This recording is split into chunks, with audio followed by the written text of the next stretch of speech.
Hello, everybody. Welcome. How y'all doing? I'm so glad to be here with y'all. It is 7/23/24, which means tomorrow is 7/24/24. Love that for us.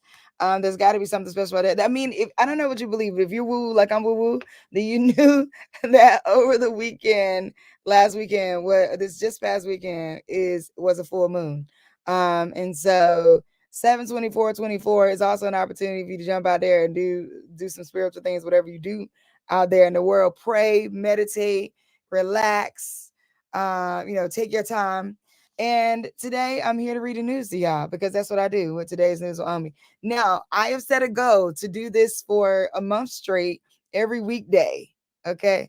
And I'm trying to do it every morning at 10:30, but I got life happening. I run a whole company. So I'm also trying to make sure I can fit it in. And today, if y'all notice, I had to put some clothes on because I got to go to a luncheon. So today is a jam-packed day for me. I got a luncheon and I also have like a dinner later. And I got meetings in between. Actually, shoot. I hope I ain't got no meeting right now. I don't think so. Okay, perfect. So I'm gonna jump into this. No, I don't. So I'm gonna jump into this.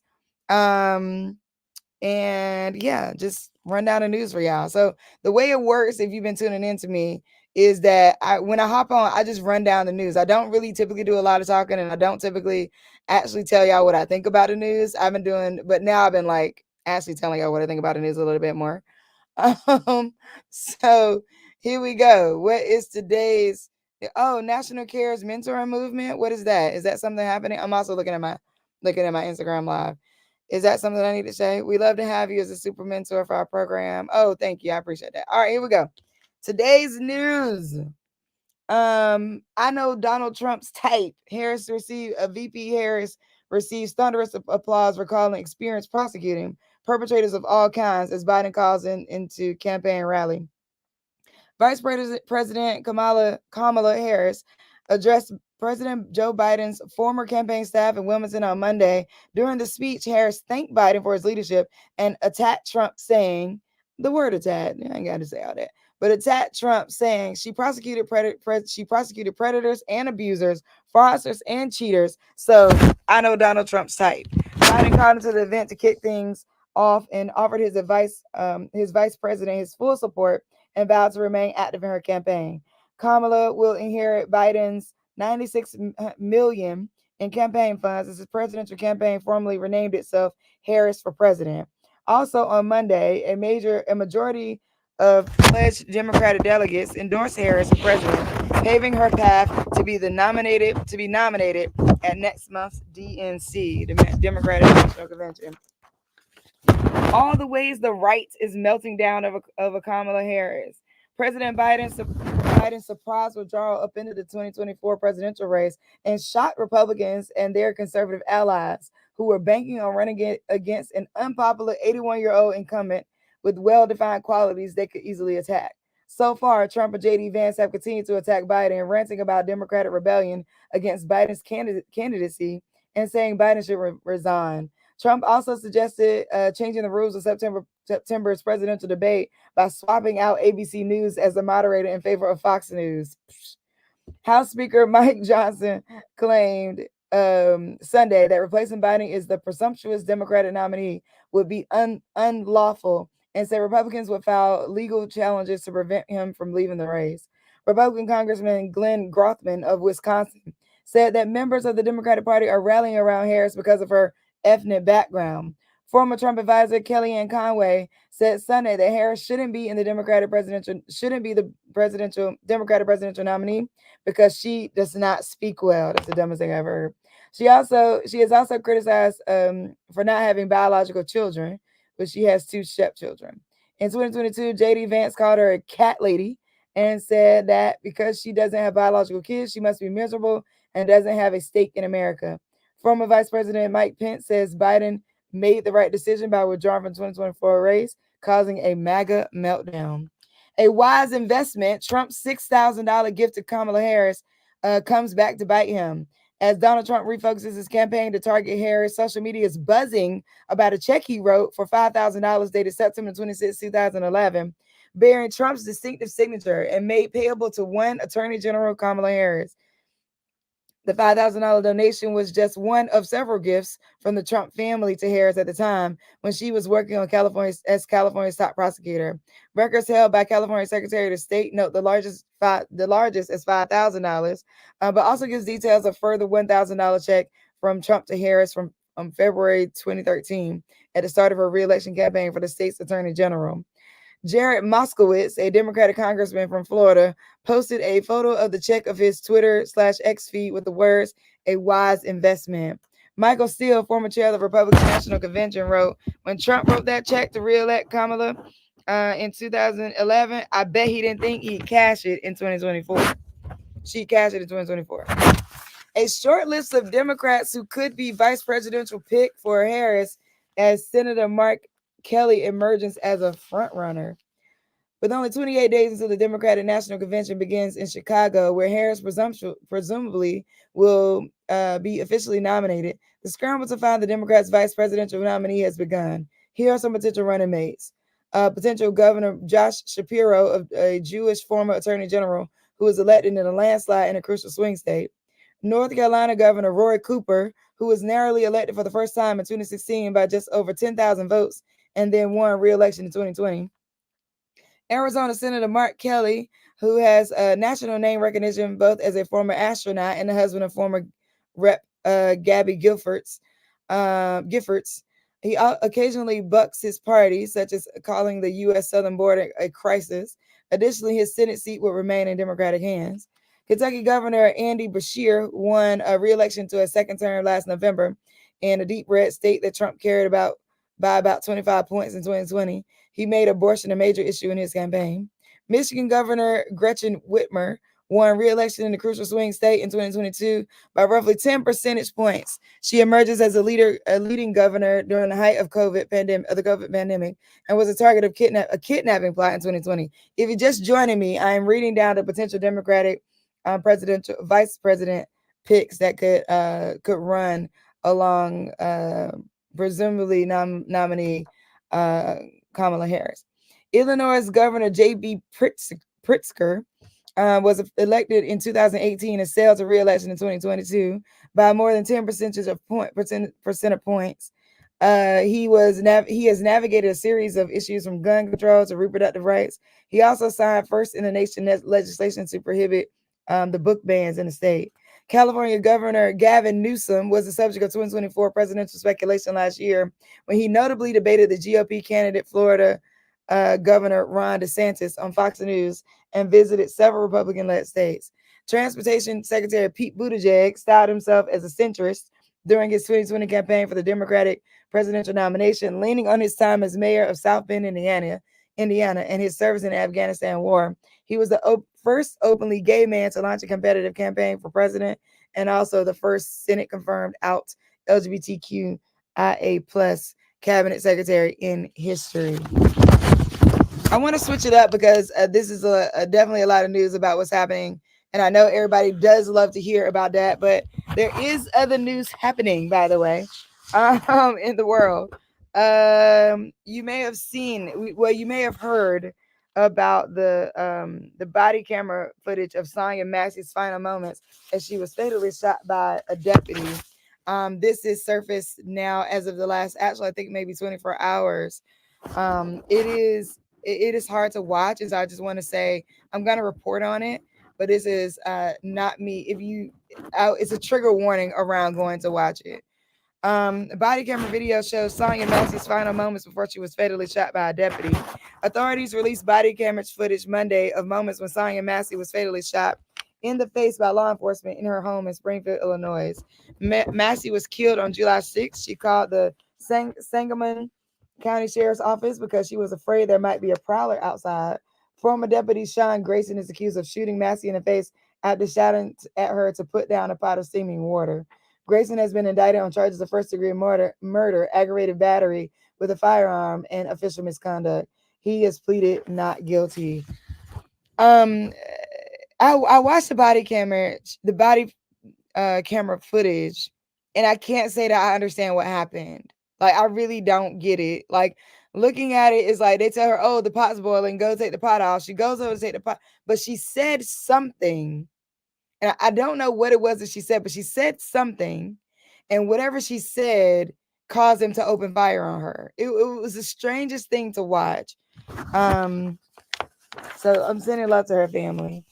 Why is Delta still canceling flights as the other airlines have returned to normal? 3 days after a computer update problem caused more than 5,000 flight cancellations around the world in a single day, things are pretty much back to normal. However, Delta Airlines continue to cancel flights, canceling more than 1,000 on Monday alone. Other U.S. airlines had 2% or fewer of their flights canceled on Monday.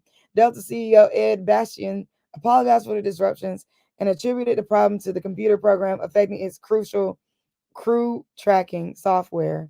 The CrowdStrike problem was the largest IT outage in history, shutting down an estimated 8.5 million computers running Windows software worldwide, out disrupting hospital operations, package deliveries, and banking and retail transactions.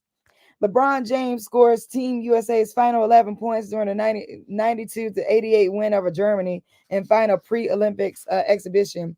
If you don't know, now you know that the Olympics will be opening this coming Friday. So make sure you're tuned into that. Germany, the current FIBA World Cup champion, tried to send a message by knocking off the Americans just days before the start of the Olympics. However, LeBron James saved the day, put on another display of dominance, and will in front of the largest crowd to ever watch a basketball game in London, scored 8 vital points, and wrapped them around steals, rebounds, and general brute force to lead Team USA to a 92 to 88 victory. LeBron James was recently named Team USA's flag bearer for the Olympics. LeBron is 39 years old. Did y'all know LeBron was 39 years old? She's older than him. What else I got for y'all? What else I got for y'all? I reported on Wendy Williams' 60th birthday a couple days ago. But if you didn't see, by the way, if you missed any of the today's news with Omi, head over to YouTube. You can go back and look at the news for the previous days. Just subscribe to my YouTube at The Omi Show so you never miss the news on a daily basis. A black man was allegedly fired from a job in Illinois for refusing to cut his locks. 26-year-old Drew Harvey of Illinois filed a civil rights complaint alleging that TMZ Corporation, a truck driving company in Des Moines, Iowa, let him go over his locks. Harvey says he started training with the company on June 24th, but on the second day he was let go. He said he was given a choice by HR to cut off your locks or lose your job. He also said that the company was worried about his hard hat, that it wouldn't fit over his locks, but offered him to trim his hair or wrap his locks to fulfill the company's standards to fit into the hard hat that the workers are required to wear. Harvey said his hair is deeply tied to spirituality as well as moral beliefs. He has not cut his hair since his father passed away, and his dad braided up his hair. He also believed that his locks actually made the hard hat fit more securely to his head. Um, Speaking of legacies, I also want to mention that the last remaining member of the Four Tops died at 88. Duke Fakir. Abdul Duke Fakir, the last surviving original member of the beloved Motown group, the Four Tops, was known for such hits as Reach Out, I'll Be There, and Standing in the Shadows of Love, has died at the age of 88. Fakir died Monday of heart failure in his home in Detroit. Motown founder Berry Gordy said in a statement that Fakir helped him embody the Tops' showmanship, class, and artistry. Besides the Rock Hall of Fame, the Four Tops honors included being voted into the Grammy Hall of Fame in 1998 and receiving a Grammy Lifetime Achievement Award in 2009. More recently, Fakir had been working on a planned Broadway musical based on their lives and completed the memoir I'll Be There, published in 2022. 39% of Americans worry they can't pay their bills. Nearly 4 in 10, that's 39%, of US adults say they worry most of all of their time that they worry most of the time that their family's income won't be enough to meet expenses. According to a CNN poll, that's up from 28% who expressed those concerns in December 2021 and is similar to numbers seen during the Great Recession. Even higher percentages of Latino, 52%, and Black, 46% Americans say they're most worried, most or all of the time worried about making ends meet. To cope, significant shares of Americans said that they are adding side jobs, cutting down on driving, and putting more expenses on credit cards. Two-thirds of Americans, that's 65% of Americans, say in an open-ended question that expenses and the cost of living are the biggest economic problems facing their families today. that well ahead of 43% who mentioned in an issue related to expenses in the summer 2021. The typical household is spending $925 more a month to purchase the same goods and services as 3 years ago. Woo, child. What else I got for y'all? Oh, sending love to Congresswoman Sheila Jackson Lee and her family. She passed away at the age of 74. Congresswoman Sheila Jackson Lee passed away after her announcement of getting treatment for pancreatic cancer in June. Congresswoman Lee was first elected to Congress in 1994 and served nearly 30 years. She also led to the first rewrite of the Violence Against Women Act, which included Native American and transgender and immigrant women. Congresswoman Sheila Jackson Lee also helped to push the Federal Crown Act. Congresswoman Sheila Jackson Lee was a judge in Houston before elected to the city council in 1989. She was a graduate of Yale University and earned her law degree at the University of Virginia. So sending love to her and her family. Sending love to her family. I'm sorry. She passed away this week. Last thing I'm gonna mention, I think, because I think I'm giving y'all the rest of this news. DEI is dropping the E, so DEI programs are losing the word equity, and they're just using inclusion and diversity these days. What else? JD Vance bombs with a racist Mountain Dew joke during the first standalone rally. Child, I don't even know if I want to. Yeah. I also, let me see. Oh, there is Swifties for Harris. Okay, so Taylor Swift has not fully endorsed potential presidential nominee Kamala Harris. Taylor Swift has not endorsed her fully. However, Taylor Swift's fans are taking it on. So they started an account called Swifties for Harris, and they now have 31,000 followers. They got 22,000 followers in less than 24 hours.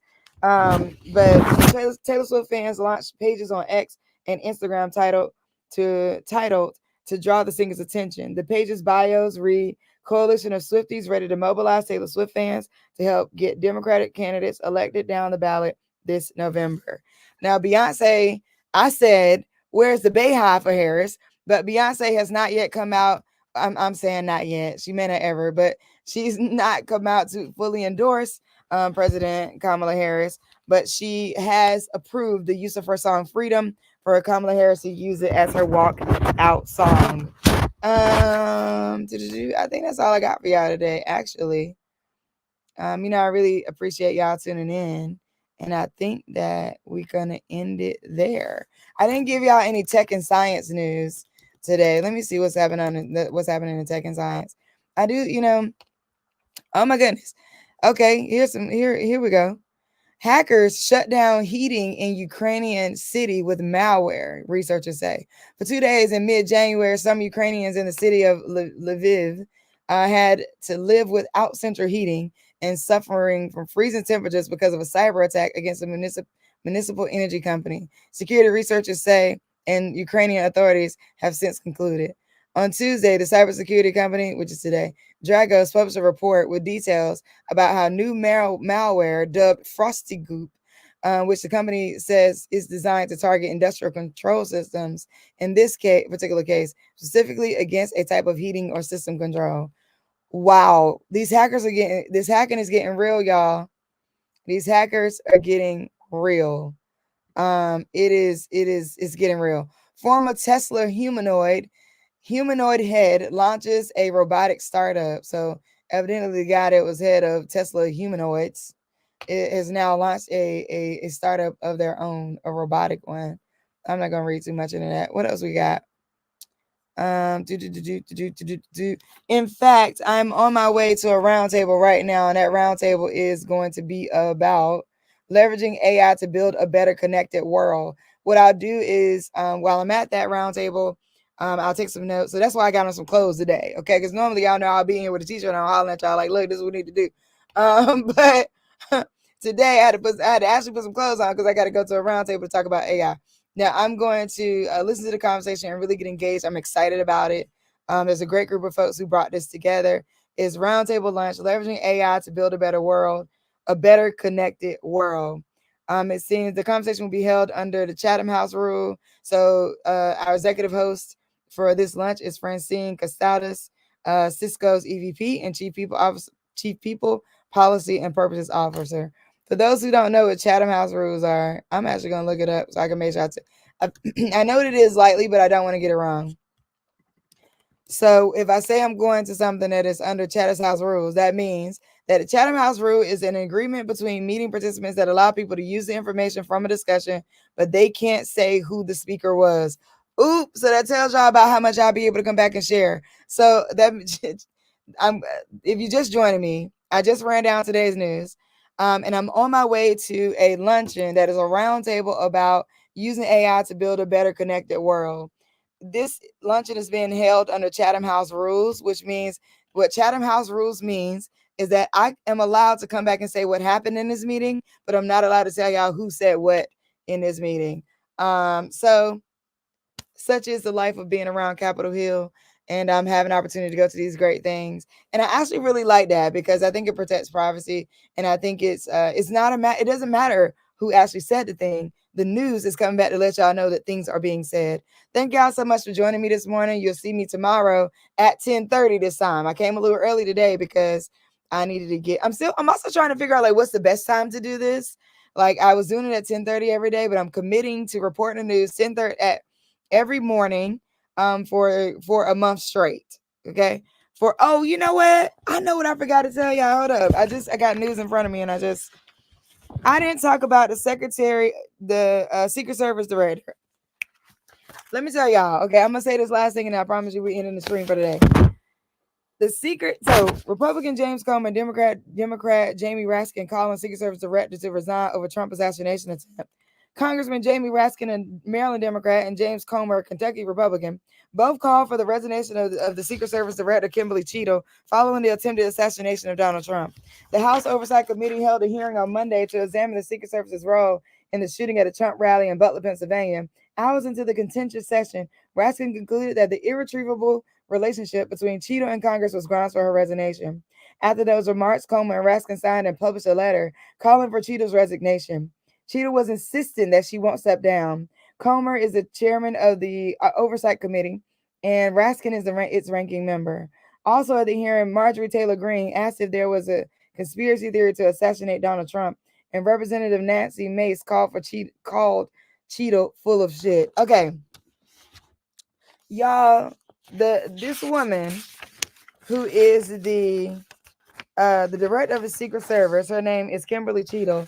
When I tell y'all she handled this hearing like a G, whoever trained her, whoever trained her, or I don't know if she got like specific. Well, you always get briefed before you go into the hearing. So I mean, like, of course she got briefed, but whoever did that, they did the damn thing because she was, and look, you could tell like she held her composure because they calling her everything. They telling her she needed to quit. Said, what's wrong with her? Da. And she would like, she look at him, she answer the question, she take a breath, and then she keep looking at him. Like I'm like, yo, this woman just doing the thing with being the director of the Secret Service. Now, granted, this is no dig on the people who are calling for her to resign because I do understand the idea of compromising the trust that people may have. Like it was a big deal that that was an assassination on a former president, right? Like it was a big deal. But I'm also saying it to say this woman handled that. Like these hearings, they can be circus acts. Like they can be so contentious. They can be so much feels so terrible. And this woman's like, I'm not stepping down. She's like, I'm committed to the service and I'm gonna do what I'm gonna do. And they kept asking her questions in the hearing. But if you just joined me, I just ran down the news for today. But now I'm talking about the director of the Secret Service. Oh wait, it says she resigned. Secret Service Director Kimberly Cheeto resigns. Oh my God, she did. But I wish I could send her a letter about how she handled that freaking thing. I'm looking at it right now, y'all. I was just reporting that she had refused to resign. That they were calling her, telling her she need to quit. Published a letter saying she need to quit. But it looks like she just resigned. Sources are saying that the Secret Service director resigns after Trump assassination attempt. Wow. She did the damn thing though in that hearing. I ain't gonna lie. She was stone faced. I said, you know what? I understand, trust being compromised, but this woman, she killed it. So anyway, thank y'all so much for joining me. I'll be back tomorrow with more news. Hopefully this time I'll be on at 10:30. I'm trying to do 10:30 every weekday. But I'm also running an entire company, and so I'm also trying to compromise with my schedule. Today I was on Urban View Sirius XM channel 126 for my morning show. I'll be back here next Tuesday, so y'all make sure y'all tune in, but also I'm on Sunday. So you know what? Just subscribe to my YouTube at The Omi Show. Let me type it in chat. Subscribe. Subscribe. Subscribe. Subscribe if you my tribe. Subscribe if you're my tribe. Hey. It's at The Omi Show on YouTube. All right. That way you won't never miss, because you miss a moment, you miss a lot. Thank y'all so much for tuning in. I'm about to roll out and go do what I gotta do.